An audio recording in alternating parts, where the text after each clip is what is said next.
Okay, yesterday we read Thank You, Ma'am, but we read it just to get the flow. Today we're going to work with the story Thank You, Ma'am, and we're going to focus on contrast and contradictions. We have an anchor chart called a stop, notice, and note.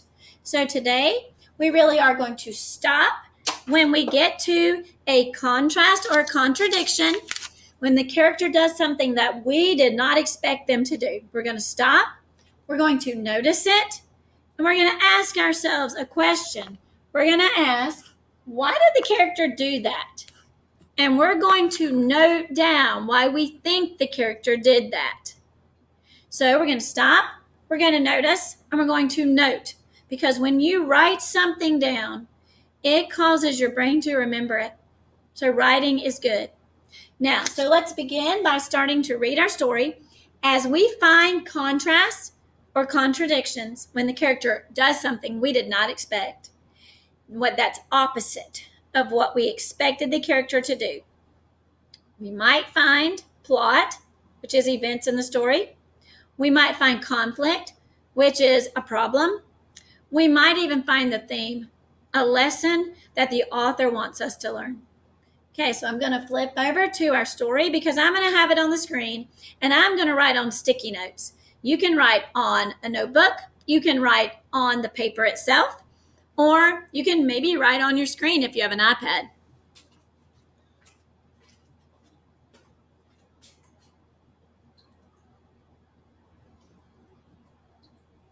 Okay.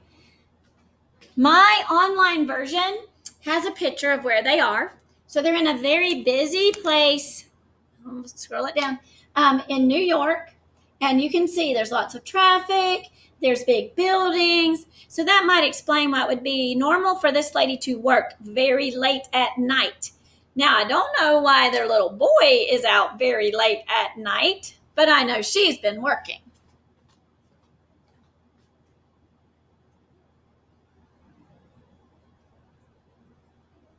Okay, get ready to do a little writing. I've got my sticky notes ready. Get yourself ready. She was a large woman with a large purse that had everything in it but hammer and nails. It had a long strap, and she carried it slung across her shoulder. It was about 11 o'clock at night, and she was walking alone when a boy ran up behind her and tried to snatch her purse. The strap broke with the single tug the boy gave it from behind, but the boy's weight and the weight of the purse combined caused him to lose his balance. Instead of taking off full blast as he had hoped, the boy fell on his back on the sidewalk and his legs flew up. The large woman simply turned around and kicked him right square in the blue jeans sitter. Then she reached down, picked the boy up by his shirt front, and shook him till his teeth rattled. Now, that's surprising, but I can't say that it's a contradiction because I don't really know her that well. Maybe that's normal for her. After that, the woman said, "Pick up my pocketbook, boy, and give it here." She still held him, but she bent down enough to permit him to stoop and pick up her purse. Then she said, "Now ain't you ashamed of yourself?" Now, that surprises me a little because up until now, she's been pretty rough with him. And now she stops and says, "Now aren't you ashamed of yourself?" Now, when I stop and notice that a character has done something opposite of what I expected, I have to ask myself, why did the character do that? So why did she ask him, "Ain't you ashamed of yourself?" Well, I think maybe she asked him because she realizes he's a boy and there's a reason he's out late at night. So I'm going to jot down what I think. Maybe she feels sorry for him. She realizes he's just a boy.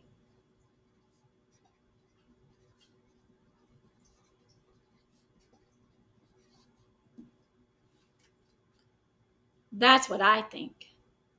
So let me scroll up or down, whichever way this is.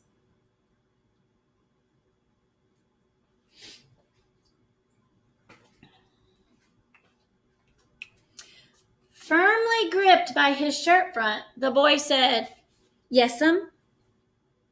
The woman said, "What did you want to do it for?" The boy said, "I didn't aim to." She said, "You a lie." Now, she's still holding on to his shirt, and she asked him, "Why did you do it?" And he says, "I didn't aim to. I didn't mean to." Now, then she says, "You a lie." Now, that's not surprising to me because she's been, she kicked him right in the blue jean center. She picked him up. She shook him. And now she's been asking him some questions. So I'm not really surprised by that. That's not a contrast in her actions. That's kind of expected from her. Now, what was not expected was for him to say, "I didn't mean to." Because think about what he did in the beginning. He grabbed her pocketbook and he broke the strap. He thought he was just going to grab it and take off, but that didn't happen because the strap broke and he fell. So now he says, "I didn't mean to." Now I need to stop. I need to notice that he's done something I didn't expect. And I need to ask myself, why did the character do that?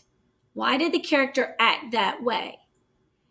Well, I think that he said, "I didn't mean to, I didn't aim to," because he's scared.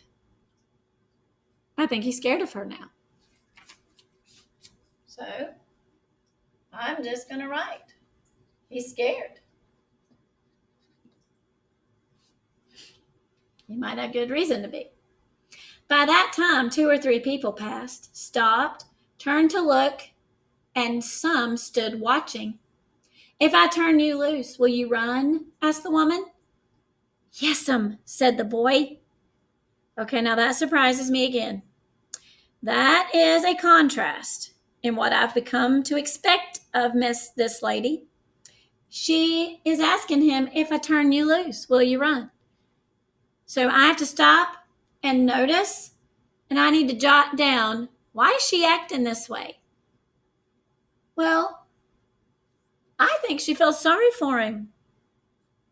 And she really maybe wants to let him go. So I'm going to jot that down. I'm going to get myself another sticky note. I think she feels sorry for him.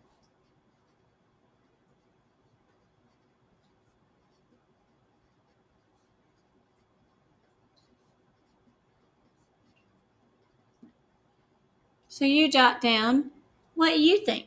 Why do you think she's acting that way? So I'm going to read that little part again. "If I turn you loose, will you run?" asked the woman. "Yes'm," said the boy. "Then I won't turn you loose," said the woman. She did not release him. "Lady, I'm sorry," whispered the boy. "Uh-huh. Your face is dirty. I got a great mind to wash your face for you. Ain't you got nobody home to tell you to wash your face?" "No'm," said the boy. "Then it will get washed this evening," said the large woman, starting up the street, dragging the frightened boy behind her. Okay, wait a minute. Now that is a contrast. First, she kicks him in the blue jean sitter. Then she grabs him up and shakes him. Now she's still hanging on to him, but she asked him, hadn't he got anybody to wash his face? And she's telling him that I'm going to wash it for you today. Now, I need to stop. I need to notice that she has done something that is opposite of what I expect. And I need to ask myself, why is she acting that way? Why do you think she's acting this way? Maybe she cares about him. I'm going to write that down. I think she really cares about him.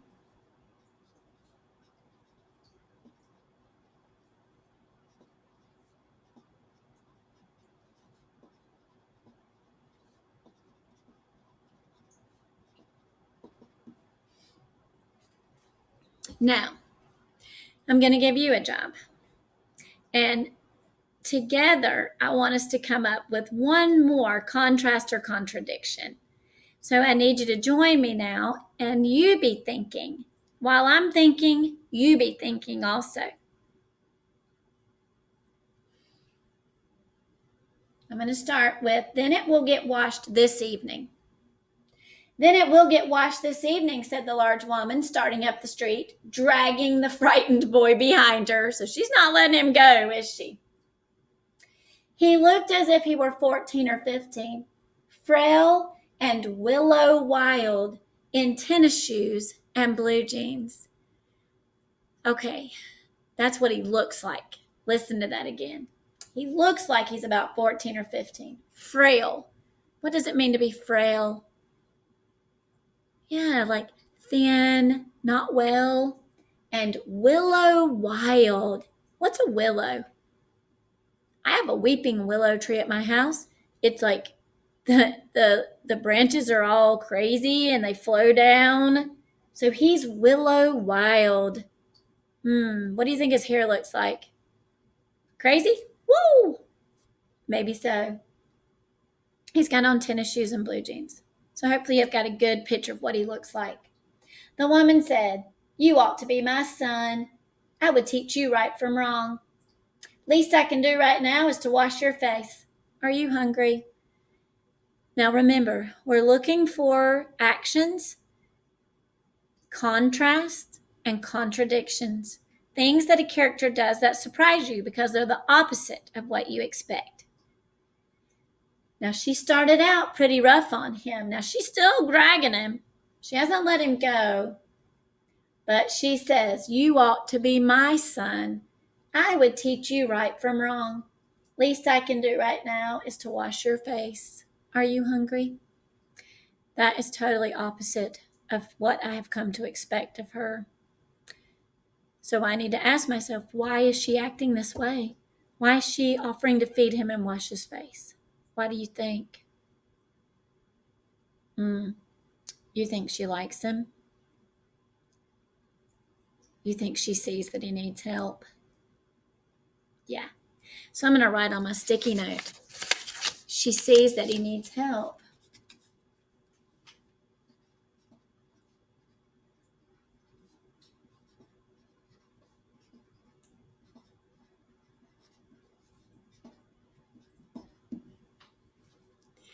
All right, isn't this a beautiful story? You have to dig deep into it to see how beautiful it is. Now, your job, you have a job on your own now. You need to finish reading the story.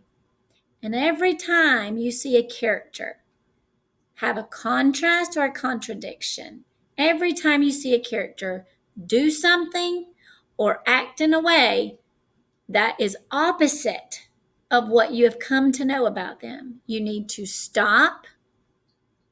You need to notice it, and you need to ask yourself, why is the character acting that way?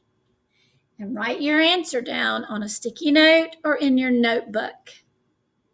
That's what I want you to finish doing today for yourself.